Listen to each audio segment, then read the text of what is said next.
sekali lagi sebelum kita membahas firman Tuhan. 我们再一次进入祷告，但我们还没有听神的话以前， Bapa dalam surga, kami mengucap syukur untuk malam hari ini. 我们在天上的父，我们为着今天晚上，我们向你感恩。 Kami boleh merasakan kembali sentuhan Tuhan melalui doa-doa dan pujian kami. 我们可以借着我们的颂赞与祷告，我们经历神自己。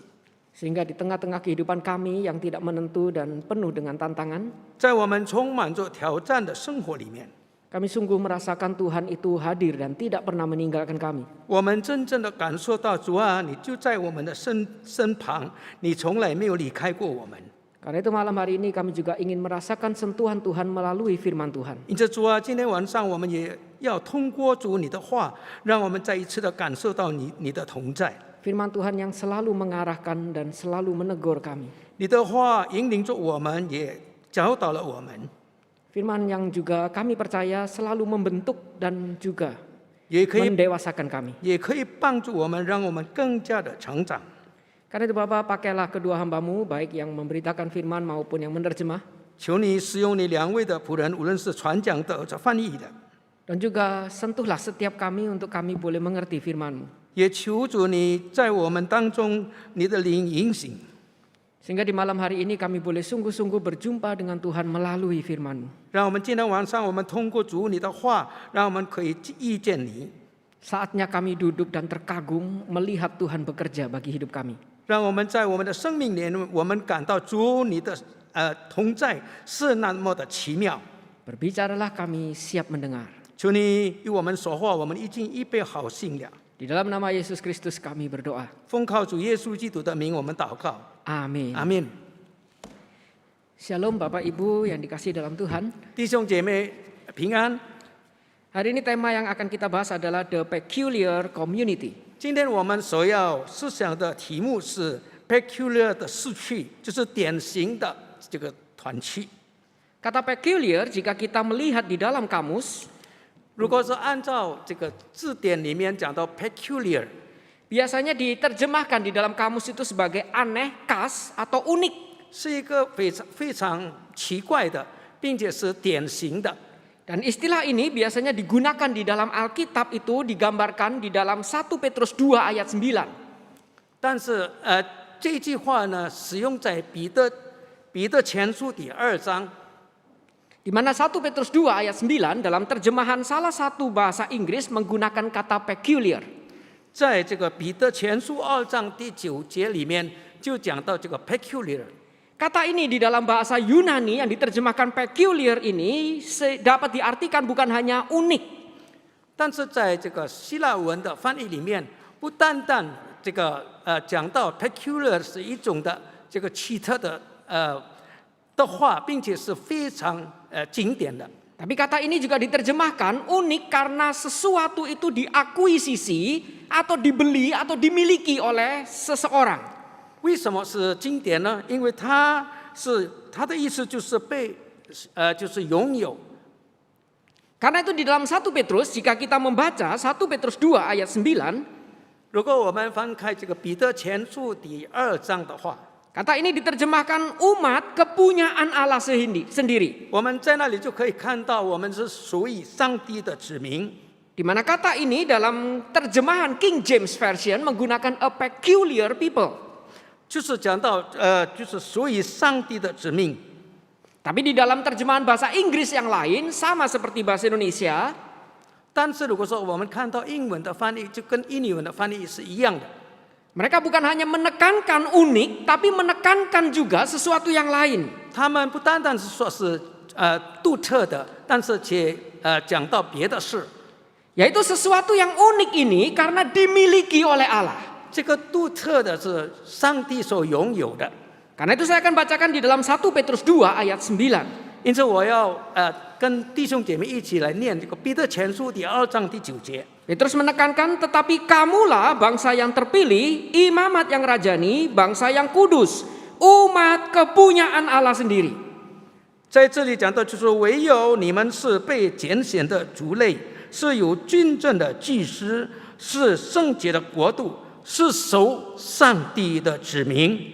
Kita adalah orang-orang yang unik, ditekankan di sini karena kita adalah orang yang dipilih, imamat yang rajani, bangsa yang kudus, dan kepunyaan Allah sendiri. 为什么我们被称为是独特的呢？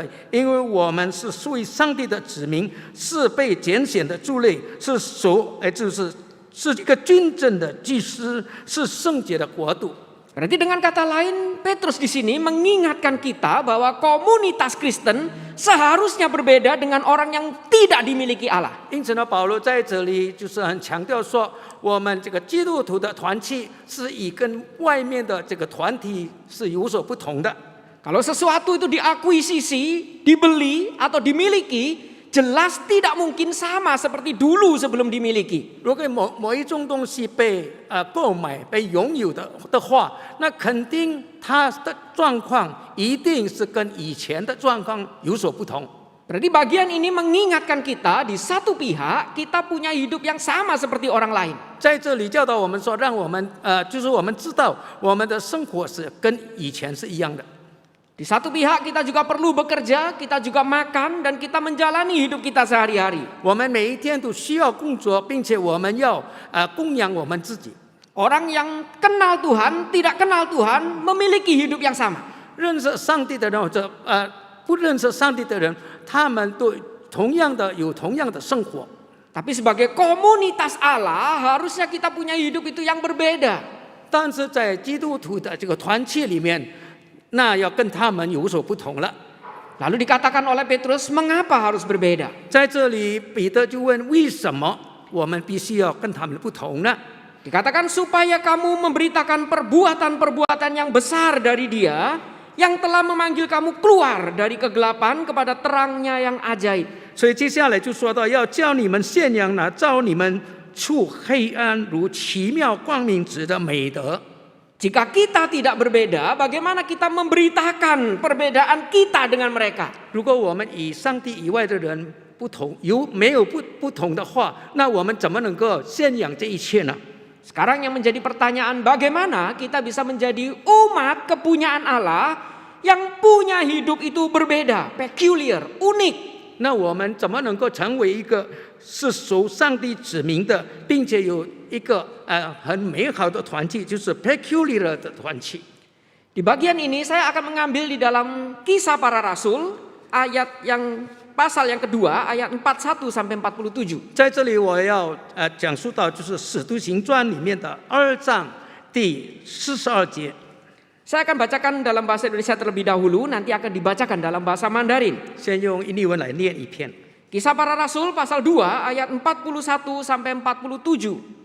使徒行传第2章第41节到第47节。 Demikian firman Tuhan. Orang-orang yang menerima perkataannya itu memberi diri dibaptis, dan pada hari itu jumlah mereka bertambah kira-kira 3.000 jiwa. Mereka bertekun dalam pengajaran rasul-rasul dan dalam persekutuan. Dan mereka selalu berkumpul untuk memecahkan roti dan berdoa. Maka ketakutanlah atau takjublah mereka semua, sedang rasul-rasul itu mengadakan banyak mujizat dan tanda. Dan semua orang yang telah menjadi percaya tetap bersatu, dan segala kepunyaan mereka adalah kepunyaan bersama. Dan selalu ada dari mereka yang menjual harta miliknya, lalu membagi-bagikannya kepada semua orang, sesuai dengan keperluan masing-masing. Dengan bertekun dan dengan sehati, mereka berkumpul tiap-tiap hari dalam bait Allah. Mereka memecahkan roti di rumah masing-masing secara bergilir dan makan bersama-sama dengan gembira dan dengan tulus hati sambil memuji Allah. Dan mereka disukai semua orang. Dan tiap-tiap hari Tuhan menambah jumlah mereka dengan orang yang diselamatkan. 使徒行传第2章第41节到第47节。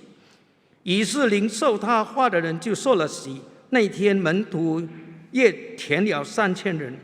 都恒心遵守使徒的教训，彼此教诫，擘饼祈祷。众人都惧怕，使徒又行了许多奇事神迹。信的人都在一处，凡物共用，并且卖了田产家业，照个人所需用的分给个人。他们天天同心合意，恒切地在店里，且在家中擘饼，存着欢喜诚实的心用饭。 第47节，赞美上帝的众民的喜爱，主将得救的人天天嫁给他们。Bapak Ibu, di dalam bagian ini ayat 41 menekankan satu hal. 在这个第41节里面强调一种的问题。 Ketika orang-orang itu menjadi percaya, menerima firman Tuhan, perkataan para rasul, 当他们已经领受了使徒的教训， mereka memberi diri dibaptis. 他们就受了洗。 Dan kemudian dikatakan bagaimana kemudian mereka menjadi komunitas yang unik dan berbeda. 接下来呢，他们怎么能够成为一个独特的这个团契呢？ Bagian ini kemudian dimulai dari ayat yang ke-42, dikatakan mereka bertekun dalam pengajaran rasul-rasul dan dalam persekutuan, dan mereka selalu berkumpul untuk memecahkan roti dan berdoa. 那就像在12节里面说的，都恒心的遵守使徒的教训，彼此教解、擘饼、祈祷。 Bagian ini ada 4 hal yang ditekankan, yaitu bertekun dalam pengajaran rasul, bertekun dalam persekutuan, untuk memecah roti dan berdoa. 在这里可以看到有10种的，我们必须注意的，就是使徒的教训、彼此教解，就是团契、擘饼与祈祷。 Beberapa penafsir mengatakan 4 hal ini sebenarnya ada 2 kelas yang berbeda. 这4种其实呢是有两个我们必须要注意的。 Di mana bagian yang ke atas ini berbicara tentang teori, yang bawah itu tentang praktik hidup sehari-hari. 可以分成2个部分，就是上面的部分就是理论，那下面的部分就是实践。 Jadi yang menekankan komunitas Kristen ketika saat mereka percaya, 那我们要着重看到，当他们信主以后，他们所成立的团契的时候， mereka memiliki pola hidup yang unik, yang berbeda dengan sebelum mereka percaya. 他们跟他以前还没有信主的以前有非常大的区别。 Karena ada 2 hal, yaitu teorinya yang membentuk fondasi mereka, 因为有2种的这个部分，就是他的这个理论呢是成为他们的基础。 dan ada ekspresi yang mereka itu praktikkan di dalam kehidupan berkomunitas mereka. 在他们的这个团契的生活里面，他们有所实践。 Di mana di dalam praktek ekspresi ini ada 1 hal yang dinilai lebih penting menjadi 1 utama, 就是有一种就是非常重要的部分， yaitu kata koinonia atau persekutuan. 那就是 koinonia， 就是团契。 Jadi di dalam kata lain, bagian ini menekankan 1 hal. 换句话说，这一句呢，就是讲到其他的一个事情。 Yang membuat komunitas Kristen saat itu berbeda, bukan karena orang-orangnya yang aneh dan tidak relevan, 当时的这个基督徒的团契呢，并不是在里面的这个人是非常奇怪的人， tapi yang pertama adalah mereka disatukan dengan fondasi yang berbeda. 乃是他们从一个就不同的这个基础里面把它成立起来的。 Jika komunitas lain disatukan mungkin oleh kesamaan hobi, 那就是说，其他的这个神以外的团体，可能有各种各样同样的一个背景， atau mungkin disatukan dengan impian dan tujuan yang mereka impikan bersama, 可能呢他们有共同的这个理想、共同的目标， sehingga ketika itu semua berjalan dengan baik, sama mereka masih bisa melakukannya. 因此当他们在一起的时候，他们感觉到能够默契的时候，他们就能够积极的往前走。 Tapi ketika sudah mulai ada perbedaan, mereka mulai sulit untuk bersekutu. 但是如果在他们之间呢有不同的看法的时候，他们就很难在一起了。 Komunitas Kristen ditekankan mereka disatukan bukan karena kesamaan kategori ataupun kesamaan hobi. 基督徒的团契呢，并不是说有共同的希望或者共同的这个思想合在一起的。 Tapi mereka memiliki 1 fondasi yang sama, yaitu pengajaran para rasul. 但是他们有一个就是很共同的点，就是有共同的基础，就是按照使徒的教训。 Itu yang menyatukan mereka, yang membedakan mereka dengan komunitas yang lain. 这就是让基督徒的团契能够合一，并且呢与众不同。 Dan sampai poin ini bagaimana kita melihat di gereja? 那到这个时候，我们就看一下我们的教会是怎么样呢？ Bukankah seringkali di gereja itu kita mendengar para misal pemuda 岂不是我们在教会里面，我们经常听到一些年轻人， mereka merasa sulit nyambung dengan yang korem atau sulit nyambung dengan pemuda yang mungkin sudah bekerja karena mereka masih kuliah. 他们年轻人，他们正在念书的，他就很难跟已经工作的年轻人能够合一。 Seolah-olah yang masih kuliah itu nggak mungkin bisa nyambung dengan yang masih remaja. 好像看起来好像那些还没有工作的这个年轻人就很难跟这个年轻的还在念书的这个合一在一起。 Seolah-olah bahkan yang kuliah dengan pemuda yang bekerja fondasinya berbeda. 甚至他们念大学的跟已经工作的，他们的基础是不同的， Sehingga mereka mulai mengatakan tidak nyambung. 因此他们说我们不能够在一起。 Lalu ketika saya dulu di gereja menjadi pembina pemuda, bagaimana saya nyambung dengan mereka? 当我在教会里面成为这个青年人的导师的时候，我怎么样让他们可以合一呢？ Umur saya jauh dari mereka. 我的年龄比他们差得很远。 Meskipun tampang tidak diakuin, tapi umur saya sudah 43. 虽然我的外表看起来不像老了，但是呢，我的年纪已经40多岁了。 Kalau sama yang berapa tahun sebelum, berapa tahun sesudah saja tidak nyambung, bagaimana mungkin pembina yang belasan tahun bisa nyambung? 那如果说比我年轻的或者比我更年长一点的，我们都不能够合一，那我怎么样能够成为那些年轻人的导师呢？ Jadi saya bilang sama pemuda yang dulu saya bina, 所以我跟以前我曾经就是辅导他们的这个年轻人说， saya berhenti aja, temanmu aja jadiin pembina. 我停下来了，我不要再做了，让你的朋友来去做吧。 Biar sama-sama kuliah, jadi nyambung. 同样是正在念大学的，因此他们有一个共同的语言。 Yang pemuda saja merasa pemuda 1 dan pemuda 2 saja sulit bergabung. 一个年轻人之间呢，他们都很难能够在一起。 Bagaimana dia nanti disatukan dengan Kaleb? 那如果说跟这个加了团契的人怎么能够合一呢？ Bukankah kita semua tetap punya satu pengajaran yang sama? 岂不是我们每一个人都有同样的这个教训呢？ Kalau kita cuma fokus hal yang too spesifik, terlalu spesifik, 如果我们那么看重那个不同的那一点的话， kita akan menemukan terlalu banyak perbedaan yang membuat cukup alasan mengatakan saya tidak bisa bergabung dengan kamu. 所以呢，我们就可以发现到有许多的理由，让我们没有办法合而为一。 Tapi jika kita punya fondasi yang sama, 但是如果说我们有同样的基础的话， saya percaya mau remaja, mau kuliah, mau kerja, mau Kaleb, semua punya fondasi yang sama. 我相信就是青年人是在念书的，或者正在工作的，甚至于跟我们这些这个老年的，我们都有同样的一个基础。 Dan fondasi itu yang akan membantu kita menghadapi setiap tantangan yang spesifik tadi. 是这个基础呢，让我们可以克服所有一切的拦阻。 Jadi yang membedakan mereka adalah mereka disatukan oleh fondasi yang sama, yaitu pengajaran para rasul. 我们是在这个师徒的这个教训里面，我们可以成为基础而合而为一的。 Baru disitulah mereka bisa melakukan komunitas yang unik, yang berbeda itu. 因此在那里我们就可以执行一个很独特的这个团契。 Mereka bisa bersekutu sebagai ekspresi mereka. 让我们也可以在那里，我们可以表达我们的这个感觉。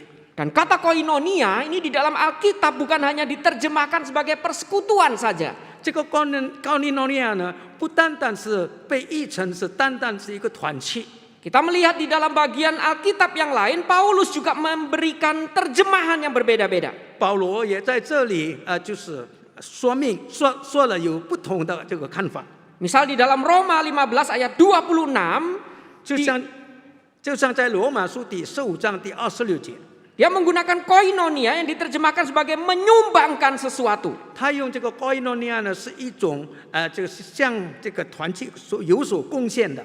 Di dalam 2 Korintus 8 ayat 4, 在哥林多后书第8章第4节， dia menggunakan koinonia yang diterjemahkan sebagai mengambil bagian atau berkontribusi. 他就是用这样 koinonia 成为是我们能够在那里参与。 Di dalam 2 Korintus 9 ayat 13, 在哥林多后书第9章第13节， Dia menggunakan koinonia yang diterjemahkan sebagai membagikan segala sesuatu. 他用这一句话呢，就是解释到我们去分享给别人。 Komunitas Kristen berbeda, bukan hanya fondasinya saja yang berbeda. 一个基督徒的团契，不单单是它的基础不同， Fondasi kita berbeda dengan orang yang tidak kenal Tuhan. 我们的这个基础跟那些不信主的人的基础是不同的。 Tapi kita bersekutu dengan pengertian yang juga berbeda. 但是我们能够在一起，也有一个，因为是不同的，有一个不同的意识来。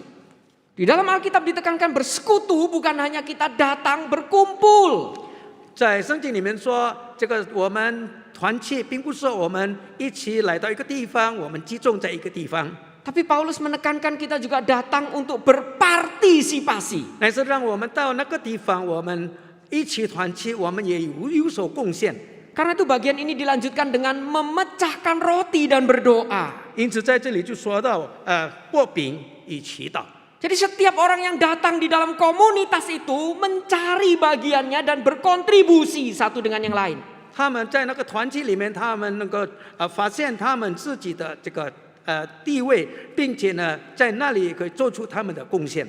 Mereka bukan hanya datang sebagai penonton, mereka datang untuk berpartisipasi, berbagian satu dengan yang lain. 他们不单单来到那边成为观众，乃是来到那个地方，他把自己参与在进去了。 Dan kisah para rasul menuliskan mereka memecahkan roti, berbagi. 在《使徒行传》里面就讲到，他们在那里擘饼祈祷。 Di mana saat itu, dan saya percaya juga sebagian besar di saat ini juga, 我相信在那个时候，也同样是在这个时候， banyak orang itu yang mengumpulkan roti untuk dinikmati sendiri. 有许多的人就是击中那些饼，为了自己的享受。 Mereka itu mengumpulkan, bahkan merampas hak orang lain untuk dinikmati bagi dirinya sendiri. 他们把那些东西击中，甚至于呢抢夺别人的，为着他自己。 Di tengah-tengah kondisi budaya seperti itu, orang Kristen justru memecah roti dan membagikannya kepada orang lain. 但是在这样的文化里面，我们基督徒却把它在那里擘饼。 Bahkan kalau kita baca di dalam ayat yang tadi kita sama-sama baca di Kisah Para Rasul, 像刚才我们在《使徒行传》所念的， dituliskan mereka itu menjual harta miliknya lalu membagi-bagikannya. 他们卖了田产家业，照个人所信用的分给别人， Bukan berarti mereka tidak boleh memiliki sesuatu, 并不是说他们不可以拥有某一种， tapi di dalam komunitas itu mereka punya semangat saling berbagi. 但是在这个团体里面，他们拥有一个一起分享给个人的这个精神。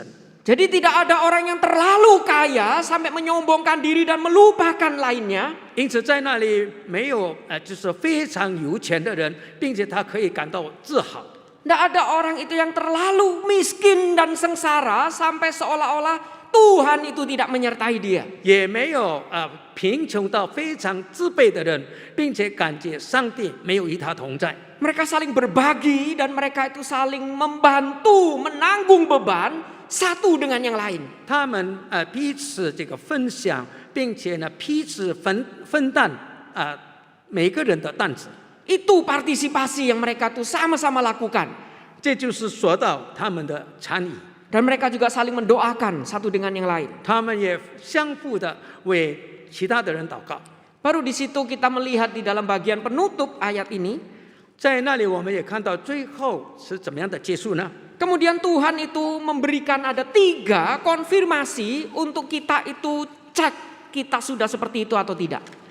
上帝呢就给我们3种，让我们可以知道我们到底是否已经达到了那个目的。 Betulkah komunitas kita disatukan oleh pengajaran yang sama? 是否我们的这个团契是有一个同样的基础？ Betulkah kita punya semangat berpartisipasi, saling berbagi dan mendoakan? 是否我们在那里能够参与，并且相互的祷告？ Jika iya, seharusnya ada 3 konfirmasi yang menyertai. 那如果说是的话，有3种的这个决定。 Yang pertama dikatakan berkaitan dengan diri sendiri. 一个就是与自己有关联的， Ditekankan mereka itu memiliki hati yang bersyukur kepada Tuhan. 他们对上帝始终有一颗感恩的心。 Jadi dikatakan dengan gembira dan dengan tulus hati sambil memuji Allah. 他们在那里欢喜快乐，并且赞美神。 Jadi mereka meskipun menderita saat itu, 虽然在那个时候可能他们感到有困难， mereka tidak pernah lupa bersyukur pada Tuhan. 但是呢，他们始终不会忘记向神献上他们的感恩。 Dan berkaitan dengan orang lain, 第二种就是以他人的观念， dikatakan mereka disukai semua orang. 就讲到他们的众人的喜爱。 Johannes Calvin, seorang bapak reformator, 原来盖宾就是一个盖教者， mengatakan hal ini aneh bukan? 他说的这不是很奇怪吗？ Bukankah orang Kristen saat itu dibunuhi, dibenci? 岂不是那个时候的基督徒被人家厌恶、被杀？ Kenapa ayat ini menuliskan disukai semua orang? 为什么就是在这里讲到被的众人的喜爱呢？ Lalu dijelaskan ini berarti menggambarkan satu hal. 这就是表明一个问题， Komunitas Kristen yang dibenci itu 就是基督徒的团契，就是虽然是遭到这个讨厌， membuat orang yang membenci itu sampai tidak punya alasan apa yang cukup untuk membenci mereka. 让这些讨厌的人他感觉到没有理由，为什么他要讨厌他们？ Sehingga seolah-olah mereka tuh sebenarnya dipaksa, tidak ada alasan untuk membenci, hanya bisa untuk menyukai. 因此呢，他们被不得不要承认，他们没有办法去讨厌这些人，乃是要喜悦他们。 Seperti ketika Yesus itu dihukum, dibenci, dihina, diludahi. 就像我们的主耶稣，他被就是鞭打、被吐唾沫的时候， Ketika ditanya alasannya apa, semua saling melempar, tidak menemukan alasan. 当问他们为什么你们这样做的话，他们从来没有一个人说到他的理由。 Apakah kita juga komunitas yang seperti itu? 是否我们的团契是这样的团契呢？ Saya rasa saya sendiri masih jauh dari itu, bukan? 我相信我本身离这个目标还是相当远的。 Saya rasa cukup berbicara dengan jemaat 1 jam, pasti menjumpai banyak hal yang cukup alasan untuk membenci saya. 当我跟一个会众谈天的时候，不到1个小时，他们就会发觉到有一部分可以讨厌我的。 Tapi orang Kristen saat itu digambarkan terlalu indah hidupnya, sampai orang yang membenci tidak punya cukup alasan untuk membenci mereka. 但是在那个时候的基督徒，他们的生命是那么的美好，因此他们没有办法找到他们讨厌他们的理由。 Baru berkaitan dengan Tuhan, 第3点就是与上帝有关的。 dikatakan di dalam bagian ini, Tuhan menambah jumlah mereka dengan orang yang diselamatkan. 上帝呢，天天将得救的人数加给他们。 Jadi urusan menambah jumlah itu urusan Tuhan ternyata. 我们如果说想说有得救的人数有所增加，这是上帝的作为。 Urusan kita adalah bagaimana kita itu berpartisipasi, saling menanggung beban satu dengan yang lain. 我们的任务呢，怎么样的？我们可以一起来，一起参与，并且彼此的分担每一个人的重担。 Karena itu kita coba simpulkan, saya berikan bagan agar kita bisa memahami dengan lebih sederhana. 因此，我们可以用一种的这个总结，让我们可以更简单的来明白。 Bagaimana komunitas Kristen menjadi komunitas yang unik karena kita dimiliki oleh Allah. 我们基督徒的团契是一个独特的，因为我们是被上帝所拥有的。 Karena toh komunitas Kristen itu punya fondasi yang berbeda dengan komunitas lain. 基督徒的团契呢，它也是拥有一个与众不同的这个基础。 Kita disatukan di dalam pengajaran para rasul. 我们是在使徒的教训里面合而为一的， Sehingga kita yang berbeda-beda ini tetap harusnya bisa bersatu karena punya fondasi yang sama. 因此，我们这些虽然我们是不同的，但是因着这个基础，我们可以合而为一。 Dan disitulah kita itu punya ekspresi yang kita itu pancarkan dari fondasi tersebut. 因此，在这个基础里面，我们可以表达我们心中的喜乐。 Yaitu dikatakan bertekun dalam persekutuan, berkumpul untuk memecahkan roti dan berkumpul untuk berdoa. 这个表达就是说，我们可以彼此的交接，我们一起的擘饼，并且一起的祈祷。 Ini ekspresi yang mereka itu lakukan, bukan sekedar berkumpul untuk bersenang-senang. 这是他们所表现出来的，不单单他们在一起欢喜快乐， Tapi mereka berkumpul untuk berpartisipasi, berkontribusi, saling menanggung beban satu dengan yang lain. 他们在一起，让他们自己有一种的这个贡献，并且能够参与彼此的分担每一个人的这个重担。 Disitulah Tuhan memberikan konfirmasi bahwa kita itu komunitas yang betul-betul dimiliki oleh Dia. 因此，在那里，上帝就确定我们是属于上帝的这个基督徒的团契。 Yaitu diri kita senantiasa memuji Allah, 我们的这个心总是向神感恩， dan kita disukai semua orang, 并且我们得众人的喜悦。 dan Allah itu menambahkan jumlah 因此呢 bagi kita. 因此上帝就天天的把得救的人数加给我们。 Dan saya percaya komunitas seperti inilah yang kemudian bisa bersaksi bagi Tuhan. 我相信像这样的团契，乃是能够为主做见证的团契。 Seperti yang tadi dituliskan oleh 1 Petrus 2 ayat 9. 就像刚才彼得前书第2章第9节， Seperti juga yang diulang-ulang di dalam Kisah Para Rasul sehingga 6 kali terus-menerus diulang. 或者呢，像《使徒行传》里面所说的，他们重复的一直说到这一方面的事。 Ketika komunitas Kristen yang unik itu melakukan hal ini, 当基督徒的这个独特的团契做了这些事情， memiliki fondasi pengajaran para rasul, 有一个同样的基础，就是使徒的教训， memiliki ekspresi saling berpartisipasi dan berbagi, 有一个就是共同的表达，就是一起来参与并且分担。 dan bagaimana Tuhan memberikan konfirmasi termasuk menambah jumlah, karena disitulah kita itu bersaksi. 那最后呢，上帝呢就是确定我们，并且天天加给我们得救的人数，让我们可以为他做见证。 Seperti yang dituliskan berkali-kali di dalam Kisah Para Rasul, firman Allah tersebar dan gereja bertumbuh. 像在《使徒行传》讲的，神的这个福音传开，并且这个教会得做复兴。 Bapak Ibu, firman Allah tersebar bukan hanya karena mereka itu pandai debat firman. 亲爱的弟兄姐妹，神的福音能够被传开，并不是说我们有什么流利的口才。 Firman Allah tersebar karena mereka menghidupi firman yang mereka sudah dengar. 神的话能够被传开，因为我们活出了神的话在我们的生活里面。 Karena itu saya percaya penginjilan dengan kristenisasi dua hal yang berbeda. 因此我相信，就是传福音跟就是让人成为基督徒是不同的。 Kristenisasi adalah saya menghafal ayat untuk menghujani orang yang tidak percaya dengan ayat. 如果说我们要让就是讲到我们怎么样的让人相信，就是用我们把它记下来，我们神的话把它记下来，并且去面对别人。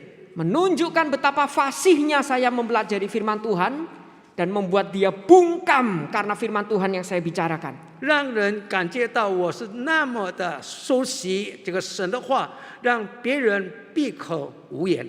Tapi jika seperti itu, bagaimana kita disukai semua orang? 但是如果像这样的状况的话，怎么样能够让人就是喜悦我们呢？ Penginjilan adalah ketika saya menerima firman. 如果说我们传福音是当我已经得到接受了福音， Firman ini saya renungkan siang dan malam dan saya hidupi. 我昼夜的思想它，并且活在我们的生活里面， Sehingga kehidupan saya yang hina ini bisa perlahan-lahan selaras berpadanan dengan Injil. 因此我这个败坏的生活能够一天比一天的被福音所改变。 Sehingga orang yang membenci saya mulai bertanya, mengapa hidupmu berbeda? 因此原来讨厌我们的人，他会看到，并且呢，他就会问：为什么呢？你有所改变呢？ Dan itulah kesempatan Tuhan membukakan untuk kita berbagi Injil bagi mereka. 这就是上帝打开一条路，让我们可以传福音。 Itu peculiar community. Peculiar community 就是典型的团契， Komunitas yang dimiliki Tuhan. 是属上帝的子民， Yang mau hidup bagi Tuhan. 是要活出神的话。yang mau berbagi tentang pekerjaan Tuhan. 愿意去分享这个神的工作。 Itu yang membedakan kita dengan komunitas yang lain. 这就是我们与别的这个团体有所不同的地方。 Tapi apakah kita sudah melakukan hal itu? 我们是否已经做好这一点呢？ Mari kita tundukkan kepala, kita minta pimpinan Tuhan, kita berdoa sekali 我 lagi. 们低头祷告，求神来引领帮助我们。 Bapa di dalam surga, kami sekali lagi ingin merenungkan apa yang sudah kami dengar. 我们在天上的父，我们再一次的想，再一次的明白我们所已经听到的。 Kami tahu kami dipanggil menjadi komunitas yang unik. 主啊，我们知道我们被造成为一个独特的、典型的这个团体。 Tapi seringkali kami kesulitan menemukan kenapa kami unik. 但是呢，我们经常感觉到为什么是这样的一个问题。 Karena itu hari ini kami diingatkan oleh kisah para rasul. 因此，借着《使徒行传》里面的话，再一次的提醒我们。 Bagaimana kami berbeda dengan komunitas lain karena kami punya dasar pengajaran yang berbeda. 我们能够与其他外面的这个团体有所不同，因为我们有使徒的教训的基础。 Sehingga kami bukan membedakan satu dengan yang lain berdasarkan kategori, usia, gender. 因此，在我们当中，因着有同样的基础，我们就没有分别我们的这个性别或者我们的年龄。 Tapi kami melihat segala sesuatu dipengaruhi dengan nilai yang berbeda, yaitu dari firman Tuhan. 因此呢，我们在这个团体里面，我们可以真正的明白这个上帝话语的这个真实。 Dan itu yang mempengaruhi seluruh ekspresi hidup kami. 因为这一切将改变，也影响着我们的表达。 Kami bukan hanya memiliki kehidupan yang peduli oleh diri kami atau golongan kami sendiri. 我们不单单为着我们或者我们的这个团体的生活的人， Tapi kami memikirkan bagaimana diri kami bisa berkontribusi dan berdampak bagi orang di sekitar kami. 但是呢，我们却能够向对做造的人有所贡献。 Dan disitulah kami bisa dipakai, hidup kami yang hina dan terbatas ini. 因此，在那里，主，你可以使用我们这不配的这个生命， Kami bisa dipakai untuk memberitakan pekerjaan Tuhan yang besar. 我们可以被使用来传讲主你那极大的这个福音。 Karena itu pakailah setiap kami dan mampukan sekali lagi setiap kami. 主啊，求你使用我们， Agar kami boleh hidup bagi Tuhan dan juga bersaksi bagi Tuhan. 让我们可以或者围着主，我们也可以为主做见证。 Di dalam nama Yesus Kristus kami berdoa. 奉靠主耶稣的基督的生命，我们祷告， Amin. 阿门。